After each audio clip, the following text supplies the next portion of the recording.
السلام علیکم میرے پیارے پیارے ریڈرز، امید کرتی ہوں آپ سب خیریت سے ہوں گے۔ میں ہوں آپ کی رائٹر ہانہ خان۔ جو ریڈرز میرے چینل پہ نیو ہیں انہیں فکشنل ناولز بائی ہانہ خان کی جانب سے خوش آمدید۔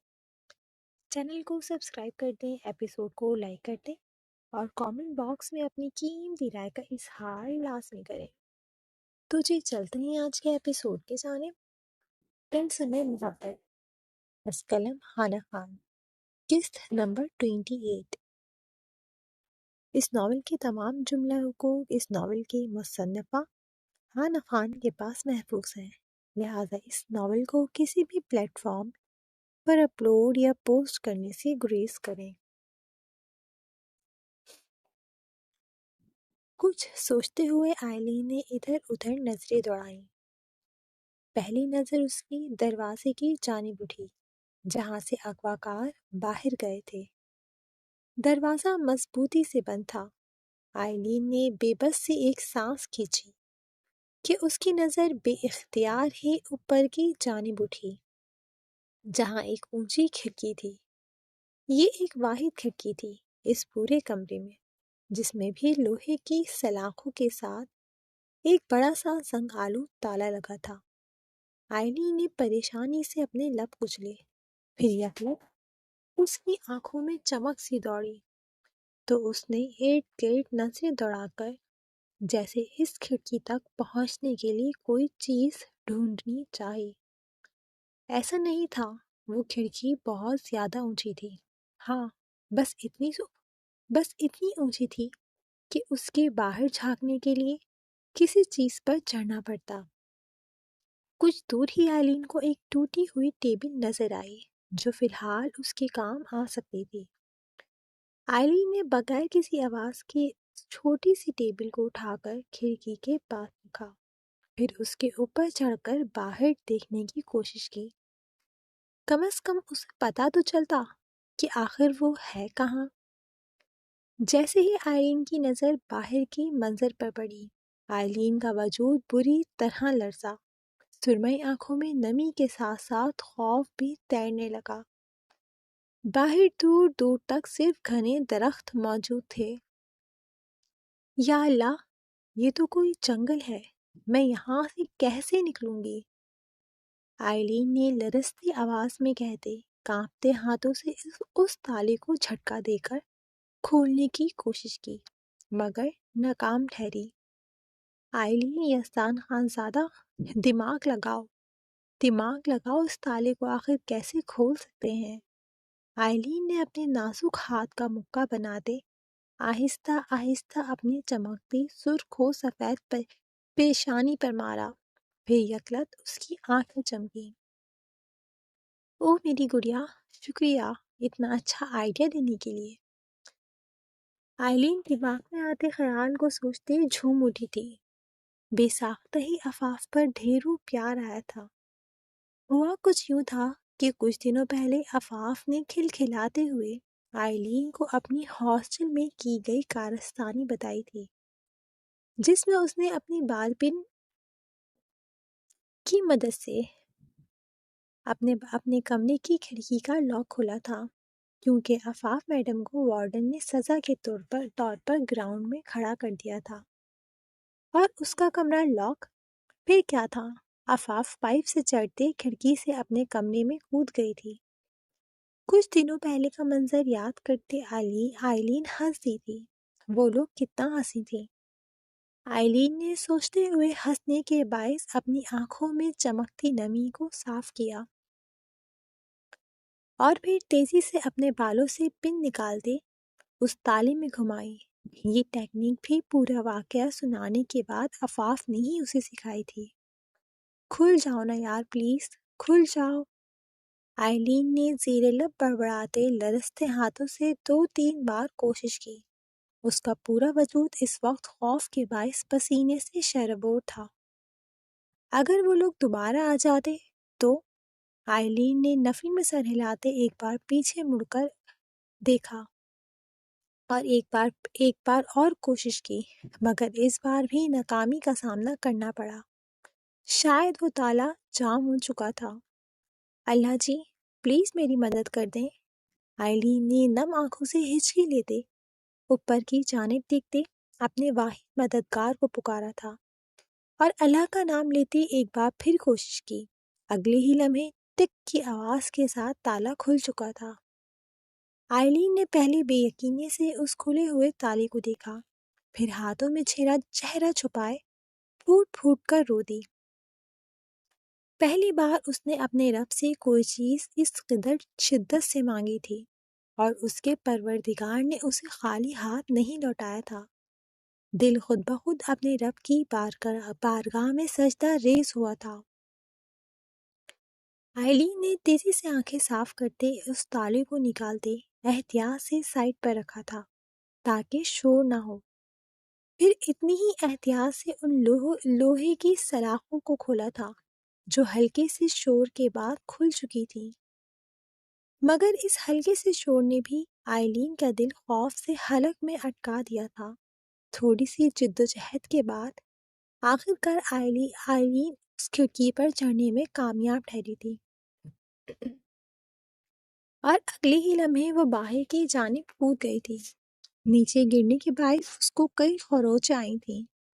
دونوں ہاتھوں کی ہتھیلیاں بری طرح جلی تھیں، ایک پاؤں بھی شاید کسی پتھر سے لگنے کی وجہ سے بری طرح مڑا تھا، جس کی وجہ سے ٹخنے میں درد سا اٹھا۔ آئلین نے آنکھیں میچتے لبوں کو دانتوں تلے کچلتے سسکی روکی تھی، پھر ہمت کرتے وہ سنبھل کر کھڑی ہو گئی تھی۔ نگاہوں کے سامنے گھنا سنسان جنگل تھا جہاں کسی درخت سے چھن چھن کر سورج کی روشنی زمین تک پہنچ رہی تھی۔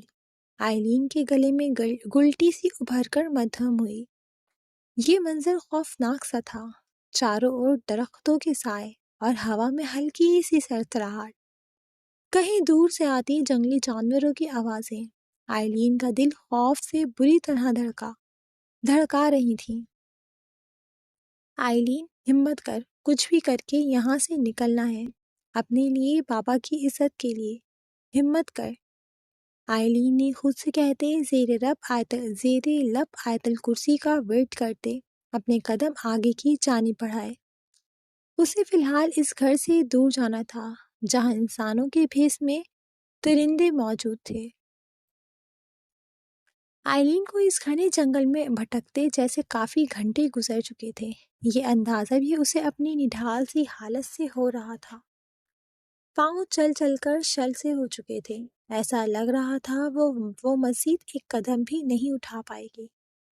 اسے حیرت بھی ہوئی کہ کیا ان لوگوں کو اب تک اس کے بھاگ جانے کا علم نہیں ہوا تھا۔ آئلین نے پیچھے مڑ کر دیکھا اور اگلے ہی لمحے وہ راستے میں آتے چھوٹے سے پتھر سے ٹکراتے زمین بوس ہوئی تھی۔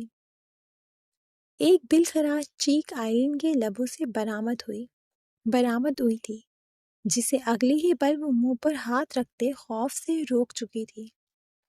دوسرا ہاتھ اس نے اپنے ماتھے پر رکھا جہاں گرنے کے باعث چوٹ لگی تھی، کیونکہ اس کا ماتھا بری طرح اس کھردری اور پتھریلی زمین سے ٹکرایا تھا اور اب اس جگہ سے ہلکا ہلکا خون رس رہا تھا۔ آئلین نے بے بسی سے ایک نظر خود کی جانب دیکھا۔ یہ وہ آئلین تو نہیں تھی جو مغرور تھی، جو خان حویلی کی شہزادی تھی۔ اس کے دونوں پاؤں کے تلوے ننگے پیر ہونے کے باعث بری طرح زخمی تھے، کسی جگہ کانٹے بھی چبھے تھے جنہیں وقتاً فوقتاً وہ ہمت کرتے نکالتی جا رہی تھی، جبکہ ہاتھوں اور کہنیوں کا بھی یہی حال تھا۔ دوپٹہ کئی جگہوں سے جھاڑیوں میں اٹکنے کی وجہ سے پھٹ چکا تھا، سرخ جوڑا اپنی اصل حالت کھو چکا تھا اور مٹی لگنے کی وجہ سے انتہائی گندا لگ رہا تھا۔ اس کا حلق اس وقت شدید پیاس سے سوکھ رہا تھا، جبکہ بھوک کے مارے وہ نڈھال ہو کر بے ہوش ہونے کی در پر تھی۔ بھلا کہاں دیکھی تھی آئلین یزدان خانزادہ نے یہ سختیاں؟ بابا جان، مجھے بچا لیں پلیز، اپنی آئلین کو بچا لیں۔ آئلین وہیں گھٹنوں میں منہ چھپائے پھوٹ پھوٹ کر رو دی تھی۔ کچھ سمجھ نہیں آ رہا تھا وہ کہاں جائے۔ اس کی ہمت جواب دے چکی تھی، اسے لگ رہا تھا اب وہ پکڑی جائے گی۔ ابھی وہ رونے میں ہی مصروف تھی کہ کانوں میں ایک ساتھ کئی گاڑیوں کی انجنوں کی آوازیں گونجی، گاڑیوں کے ٹائروں کی آوازوں سے جیسے اس جنگل کا کونا کونا لرز اٹھا تھا۔ آئلین نے تیزی سے ایک موٹے درخت کے تنے کے پیچھے خود کو چھپایا اور ذرا سا سر نکال کر سامنے آتی گاڑیوں کو دیکھنے لگی۔ دل ایک لمحے کو خوش فہم سا ہوا کہ شاید اس کے بابا جان نے اسے ڈھونڈ لیا ہے، مگر اگلے ہی لمحے اس کی نظریں ان گاڑیوں پر بیٹھے بڑی بڑی گنز تھامے مسلح گارڈز پر پڑیں جو پوری مستعدی سے ارد گرد کا جائزہ لے رہے تھے۔ آئلین کی آنکھیں خوف سے پھیل گئیں اور وہ فوراً پیچھے ہٹ گئی۔ یہ بابا لوگ نہیں ہیں، یہ کوئی اور ہیں۔ اس کا دل زور زور سے خوف کے باعث بری طرح دھڑکنے لگا۔ کہیں یہ وہی بڑے صاحب تو نہیں جن کا ذکر وہ آدمی کر رہا تھا؟ کانپتے ہاتھوں سے اس نے اپنے دوپٹے کا پلو مضبوطی سے تھام لیا۔ اسی لمحے آئلین کے ذہن میں جھماکا سا ہوا۔ جیسے ہی وہ گاڑیاں وہاں سے آگے بڑھیں، آئلین فوراً سے اٹھ کھڑی ہوئی۔ ہو نہ ہو یہ لوگ اغواکاروں کے ہی ساتھی ہیں، اس نے خود کو سنبھالتے ہوئے دل میں کہا، مگر میں بھی آئلین یزدان خانزادہ ہوں، سردار یزدان خانزادہ کی بیٹی، میرا رب میرے ساتھ ہے۔ آئلین نے آسمان کی جانب دیکھتے سرگوشی کی، پھر اس کی نگاہ فوراً زمین پر پڑے ٹائروں کے نشان پر گئی۔ یہ گاڑیاں یقیناً کسی سڑک سے ہی آئی ہیں، مطلب میں سڑک کے قریب ہوں۔ یہ سوچتے ہی جیسے آئلین کی سرمئی آنکھوں میں امید کی کرن چمکی۔ ہمت کرو آئلین، انہی نشانات کے ساتھ چلنا ہے تمہیں، کچھ بھی کر کے جلد از جلد یہاں سے نکلنا ہوگا۔ اس نے ایک بار پھر ارد گرد کا جائزہ لیا۔ جب یقین ہو گیا کہ اب وہاں کوئی نہیں ہے تو وہ درختوں کی اوٹ میں رہتے ہوئے ٹائروں کے نشانات پر نظریں جمائے اس راستے پر دوڑ پڑی جہاں سے وہ نشان شروع ہوئے تھے۔ کچھ ہی دیر کی مشقت کے بعد وہ مین سڑک پر کھڑی تھی۔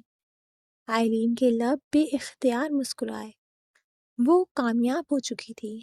یاہو، آئلین خانزادہ، تم نے کر دکھایا۔ اس نے خود کو خوشی سے اچھلتے ہوئے شاباشی دی اور مسرور انداز میں سڑک کی طرف قدم بڑھائے۔ شاید کسی سے لفٹ مل جائے۔ جو چہرہ کچھ دیر پہلے بھوک، پیاس اور خوف سے مرجھایا ہوا لگ رہا تھا، یکلخت اس میں چمک سی ابھری تھی۔ مگر ابھی وہ ایک قدم ہی آگے بڑھی تھی کہ پورا سنسان جنگل اچانک ہی دھواں دار گولیوں کی آواز سے گونج اٹھا تھا۔ آئلین کا چہرہ ایک دم سے خوف سے سفید پڑا۔ وہ کچھ بھی سوچے سمجھے بغیر ارد گرد سے بےگانہ اندھا دھند اس سنسان سڑک پر دوڑ پڑی۔ دل چیخ چیخ کے کہہ رہا تھا کہ اغواکاروں کو اس کے بھاگنے کا اندازہ ہو چکا ہے اور وہ کسی بھی لمحے یہاں تک بآسانی پہنچ سکتے ہیں۔ وہ پیچھے دیکھتی ہوئی آگے کی طرف بھاگ ہی رہی تھی کہ اچانک سامنے سے آتی تیز رفتار گاڑی سے زوردار ٹکر ہوئی۔ جسم بری طرح ایک زوردار جھٹکے کے ساتھ ہوا میں اچھلا اور وہ دور زمین پر جا گئی۔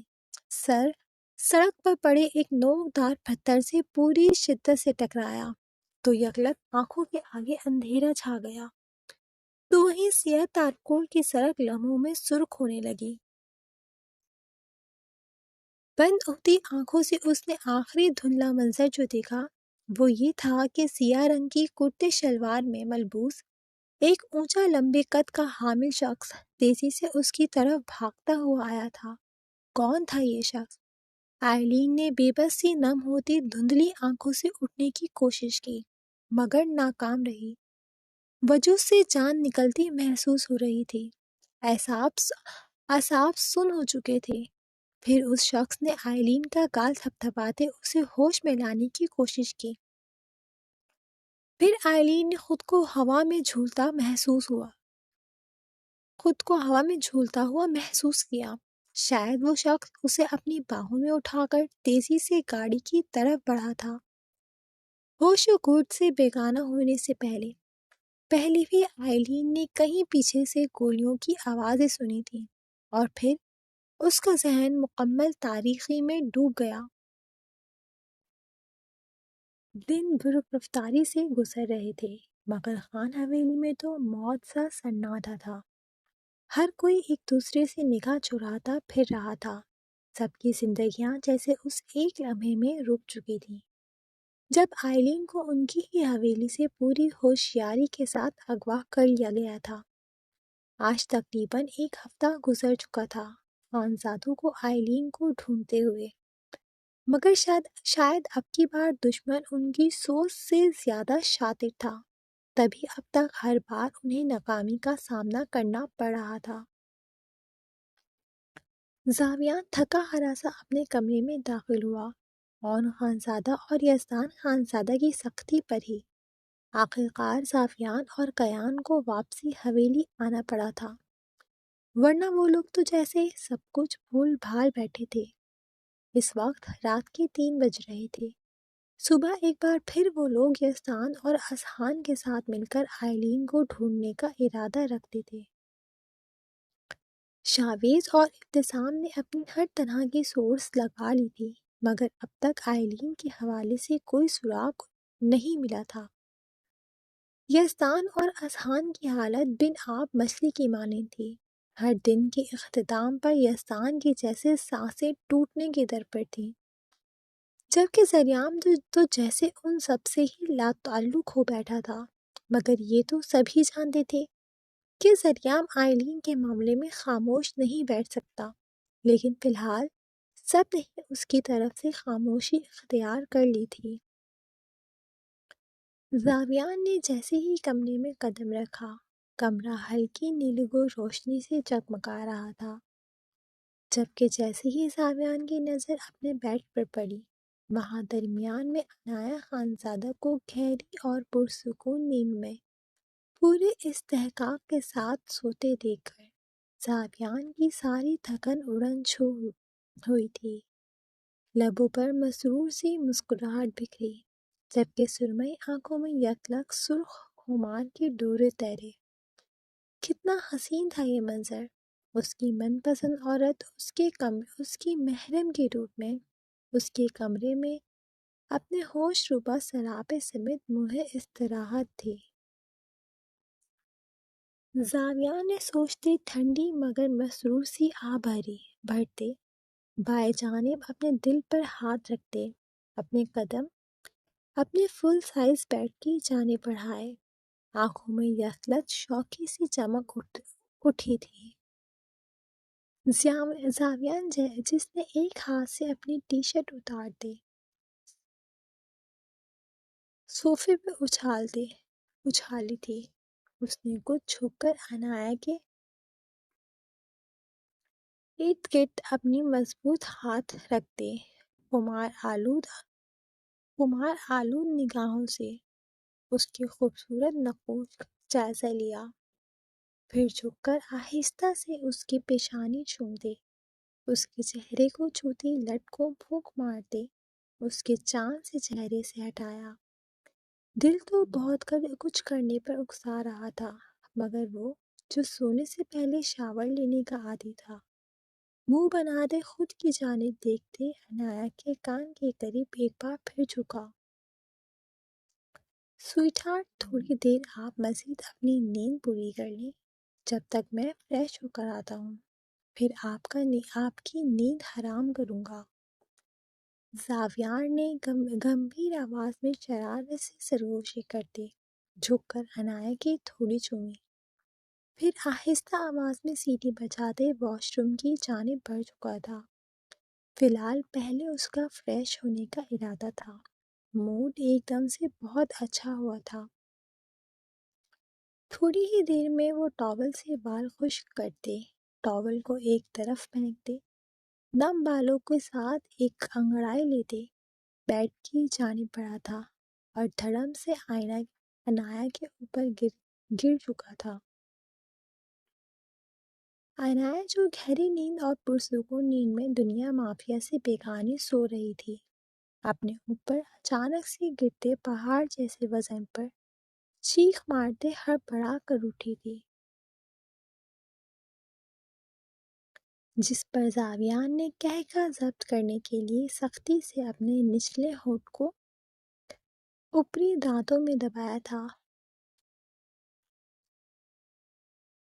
اور ایک جھٹکے سے سیدھا لیٹتے اگلے ہی پل عنایا کی کمر میں ہاتھ ڈالتے اسے اپنے چوڑے سینے پر کیا تھا۔ عنایا نے حیرانگی سے آنکھیں پھاڑ کر خود کو زاویان کے چوڑے سینے پر پڑے دیکھا تھا، مگر زاویان پر نظر پڑتے ہی وہ سر سے لے کر پیر کے ناخن تک سرخ پڑی تھی۔ زاوی!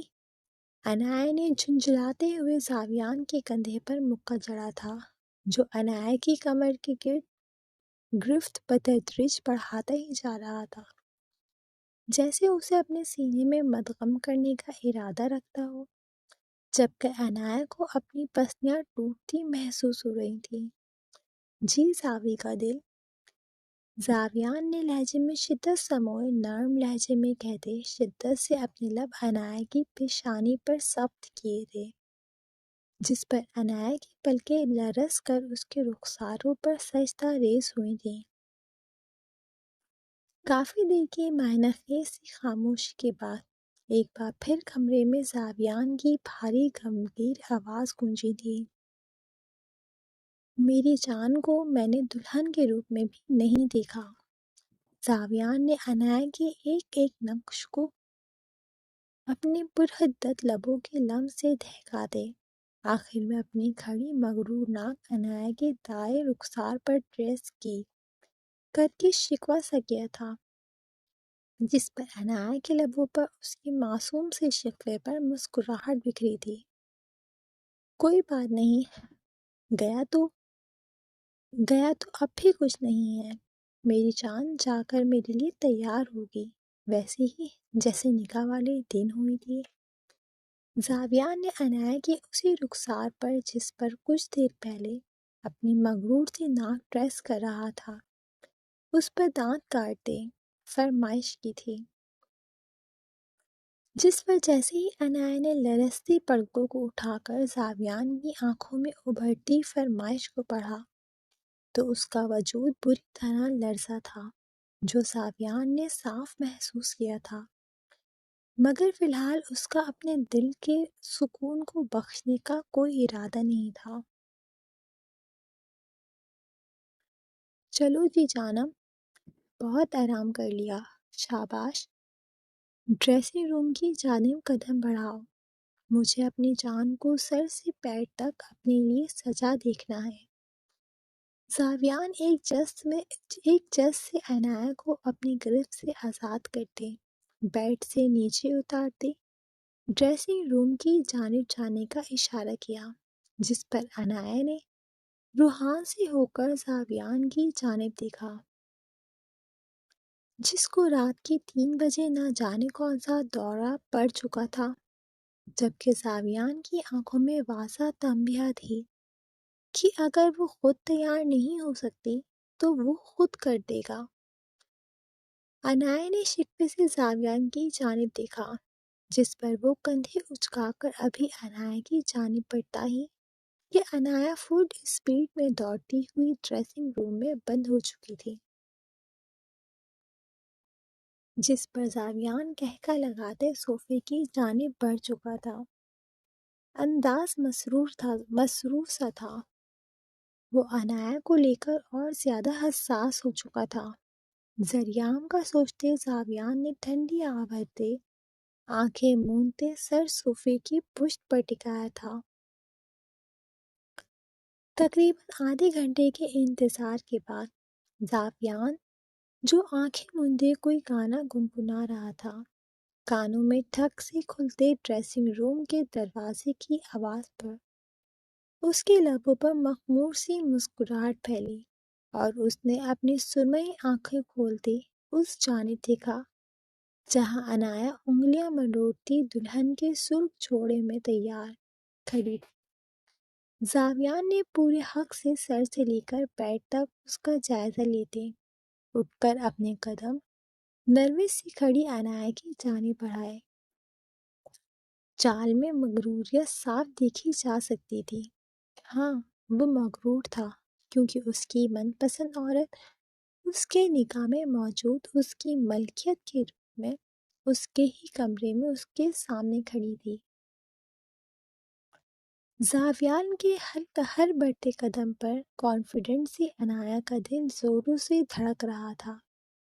جیسے جیسے زاویان اس کی جانب قدم بڑھا رہا تھا، ویسے ویسے عنایا اپنے قدم پیچھے کی جانب لے رہی تھی۔ زاویان کیا چاہتا تھا وہ جانتی تھی، یہی وجہ تھی کہ وہ گھبراہٹ کا شکار تھی۔ چشم بدور، مسز آپ تو انتہا کی حسین لگ رہی ہیں۔ اچھا ہی ہوا کہ ایک ہفتے پہلے آپ کا دیدار نہیں ہوا، ورنہ یہ بندہ ناچیز تو اپنی سدھ بدھ ہی کھو دیتا۔ زاویان نے عنایا کے پیچھے موجود دیوار پر دائیں جانب سے ایک ہاتھ ٹکا دے، جبکہ دوسرے ہاتھ سے بائیں جانب سے اس کی نازک کمر کو اپنی گرفت میں لیتے جھک کر عنایا کے کان میں سرگوشیانہ انداز میں تعریف کی۔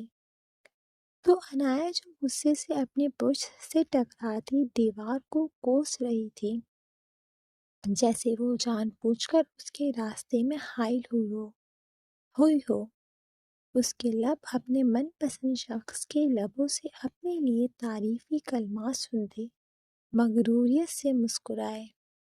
I love you میری جان، زاویان خانزادہ میری جان پر قربان۔ زاویان نے نم ہوتی آنکھوں سے عنایا کی کمر پہ رکھے ہاتھ پر دباؤ ڈالتے اسے جھٹکے سے اپنے سینے میں بھیجتے اس کی گردن میں اپنا چہرہ چھپایا تھا۔ زاوی، آپ رو رہے ہیں؟ عنایا نے اپنی گردن کو نم ہوتے دیکھ کر تڑپ کر زاویان کو پکارا تھا، جس پر زاویان نم سا مسکراتے ہوئے اس کی گردن پہ اپنے تشنہ لبوں کا بھیگا لمس چھوڑا تھا۔ جانتی ہیں میری جان، جو آج سے ایک ہفتے پہلے سریام لالا کے ساتھ ہوا، اگر میرے ساتھ ہوتا تو میں تو مر ہی جاتا۔ بھلا میں نے کبھی آپ کے بغیر سانس لینا بھی سیکھا ہے؟ آپ تو میری آتی جاتی سانسوں کی ضمانت ہیں۔ بہت چاہتا ہوں آپ کو میں میری زندگی، پلیز آپ مجھ سے کبھی دور مت ہونا۔ زاویان نے عنایا کے خوبصورت چہرے کو اپنے ایک ہاتھ میں بھرتے اپنا دل کا حال سناتے جیسے منت سی کرتے عنایا کے لبوں پر شدت بھرا بوسہ دیا تھا، جس پر عنایا جو خود نم آنکھوں سے اس کی جانب دیکھ رہی تھی، سرخ ہوتے نظریں جھکا چکی تھی۔ بولے، کبھی مجھ سے دور تو نہیں جائیں گی نا؟ وہ تو جیسے بزز سا ہوا تھا۔ عنایا نے آنکھیں پھیلا کر زاویان کا یہ ضدی انداز دیکھا تھا۔ بولے، وہ تو جیسے عنایا کے منہ سے اپنا من پسند جواب سننے کو جنونی سا ہو رہا تھا، جس پر عنایا کھلکھلا کر ہنس دی۔ زاویان کی اس طرح خود کے لیے دیوانگی دیکھتے عنایا کا دل جھوم سا اٹھا تھا، جس پر زاویان نے کچھ شکوے سے اس کی جانب دیکھا تھا۔ عنایا خانزادہ صرف اور صرف زاویان خانزادہ کی ملکیت ہے اور اپنی آخری سانسوں تک زاویان خانزادہ کی رہے گی اور کبھی اپنے دیوانے شوہر سے دور نہیں جائے گی۔ عنایا نے زاویان کی چوڑی پیشانی پر اپنے نرم لبوں کا بوسہ دیتے جیسے اس کا من چاہا جواب دیا تھا، جس پر زاویان نے سرشاری سے مسکراتے عنایا کو اور سختی سے خود میں بیچا تھا۔ میرے خیال میں باقی تعریفیں لفظوں سے نہیں عمل سے کرنی چاہیے، کیوں میری جان؟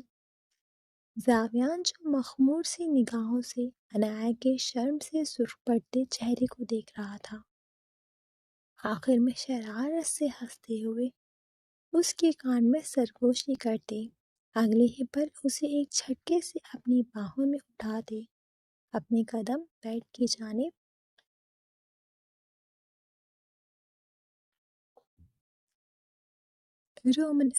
رونمائی کا تحفہ کل صبح دوں گا۔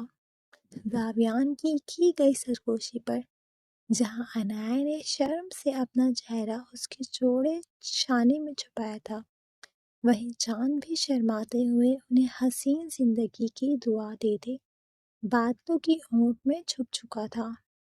یہ منظر ہے کیان خانزادہ کے خان حویلی میں موجود پر آسائش کمرے کا، جس کی بیڈ وال ڈارک میرون رنگ سے سجی تھی، جس پر کیان خانزادہ کی بڑی سی تصویر لگی تھی۔ باقی دیواریں ہاف وائٹ کلر کی تھیں۔ صاف ظاہر تھا کہ شادی سے پہلے کیان نے اپنے کمرے کو وفا کی پسند کے مطابق رینوویٹ کروایا تھا۔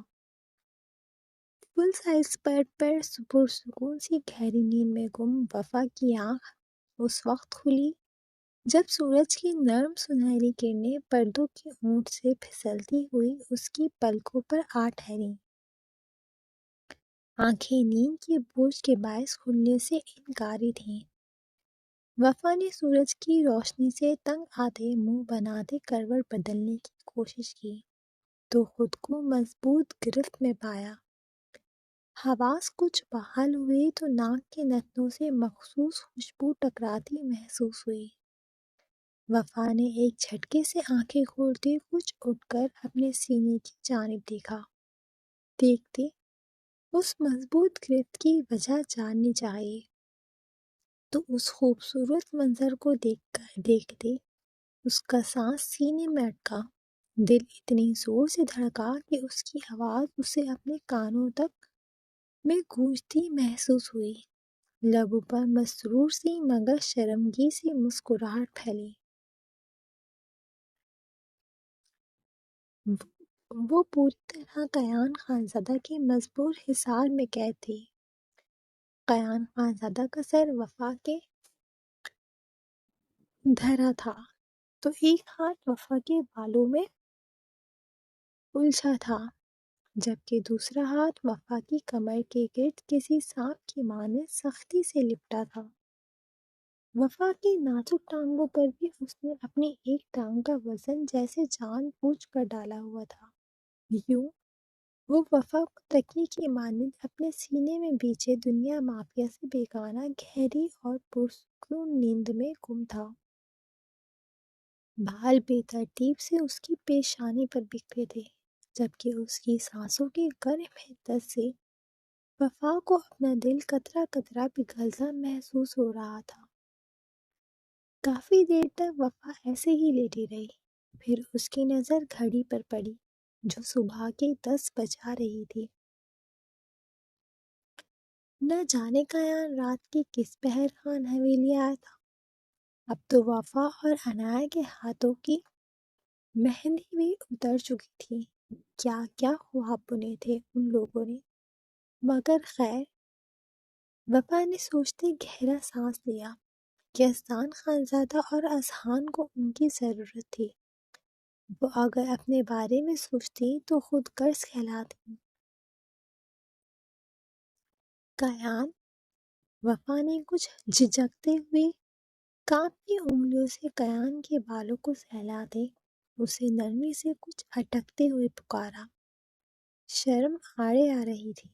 نکاح کے رشتے میں بندھنے کے بعد باقاعدہ ان کی یہ پہلی ملاقات تھی، ورنہ نکاح کے بعد کہاں انہوں نے ایک دوسرے کا سامنا بھی کیا تھا، موقع ہی نہیں ملا تھا۔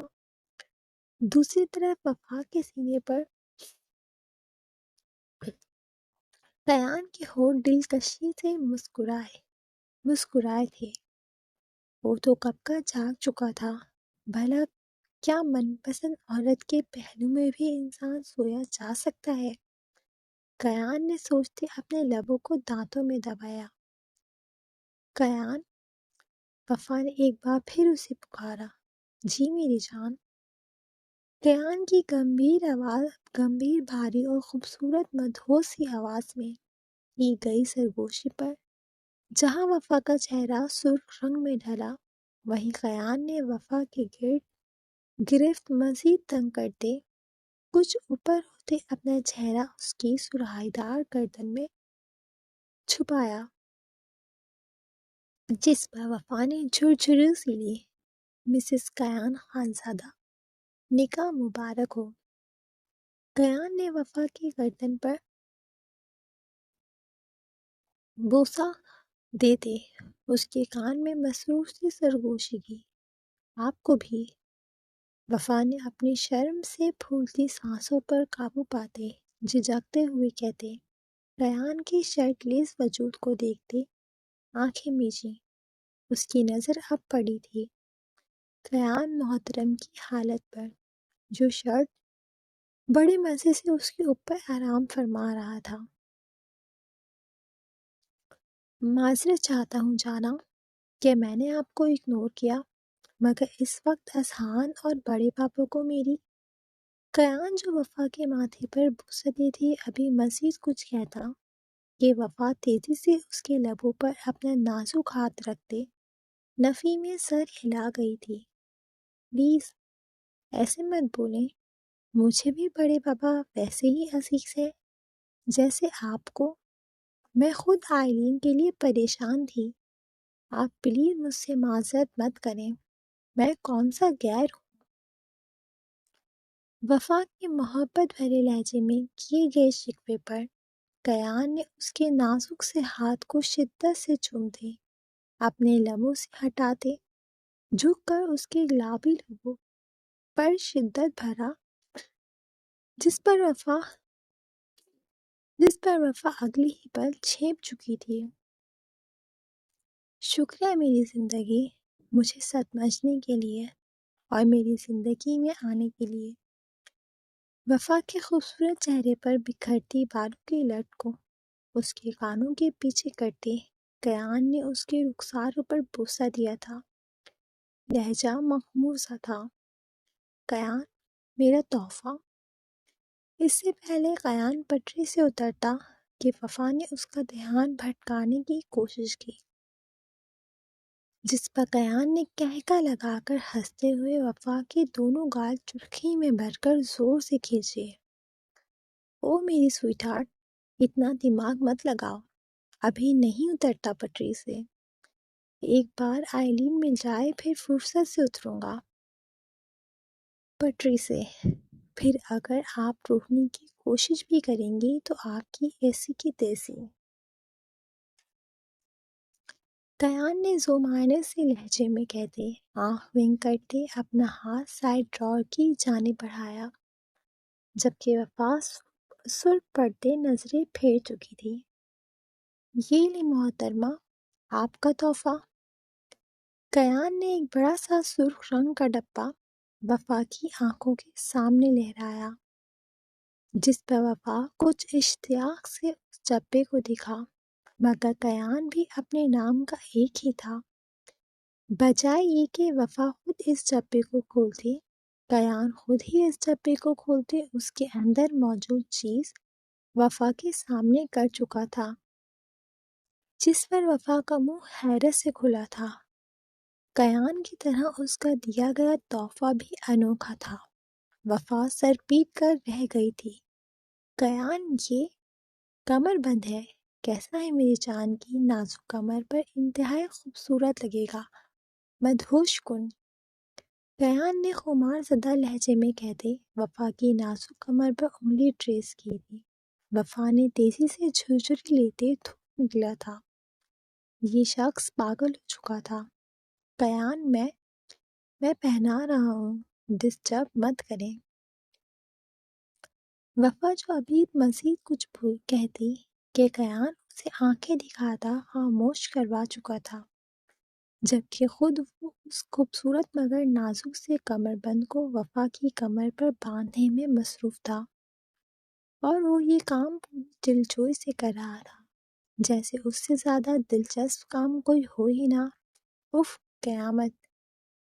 کمر بند کا لاک بند کرتے قیان نے اپنی سبز اور سرمئی امتزاج کی آنکھوں میں ستائشی چمک لیے خمار زدہ لہجے میں کچھ مدہوش سے انداز میں کہتے جھک کر وفا کے پہلو پر لب رکھے، جس پر وفا کرنٹ کھا کر قیان کی گرفت سے آزاد ہوتے بیڈ سے ایسی اچھلی تھی جیسے 444 واٹ کا اسے جھٹکا لگا ہو، جس پر قیان کا قہقہ بے ساختہ تھا۔ وفا نے روحان سی نظروں سے قیان کو دیکھتے ڈریسنگ روم کی جانب دوڑ لگائی تھی۔ اس کا نازک دل سینے کی دیوار توڑ کر باہر آنے کے در پر تھا۔ او ظالمہ، تعریف تو پوری سنتی جاؤ۔ قیان نے پیچھے سے ہانک لگا دے وفا کو مزید چھیڑا تھا۔ ایسا ہو سکتا تھا کہ وفا قیان کے ارد گرد ہو اور وہ اسے چھیڑنے سے باز نہ آ جائے۔ ڈریسنگ روم کا دروازہ ٹھک سے بند ہونے کی آواز پر قیان دلکشی سے مسکراتا وفا کے تکیے کو زور سے سینے میں بیچتے آنکھیں موند چکا تھا، ویسے ہی جیسے کچھ دیر پہلے وفا کو اپنے سینے میں بیچتے سو رہا تھا۔ پھر اس نے اپنی سخت اور سرمئی امتزاج کی آنکھوں کو کھول کر گھور کر اس تکیے کو گھورا، جیسے وفا کے یہاں سے غائب ہونے میں اس تکیے کا ہی ہاتھ ہو۔ پھر منہ بناتے آنکھیں دوبارہ موند گیا۔ اسے سخت نیند آ رہی تھی۔ وہ 1 ہفتے سے ٹھیک سے سویا نہیں تھا، مگر من پسند عورت کی آغوش میں کچھ ہی گھنٹے سو کر جیسے ساری تھکن اتر چکی تھی، زندگی خوبصورت سی لگنے لگی تھی۔ خوبصورت سی لگنے لگی تھی، مکمل سی۔ تو جی آج کا ایپیسوڈ کیسا لگا؟ کمنٹ باکس میں لازم بتائیں۔ اپنا پسندیدہ ڈائلاگ، سین یا کریکٹر کمنٹ باکس میں لازم مینشن کریں۔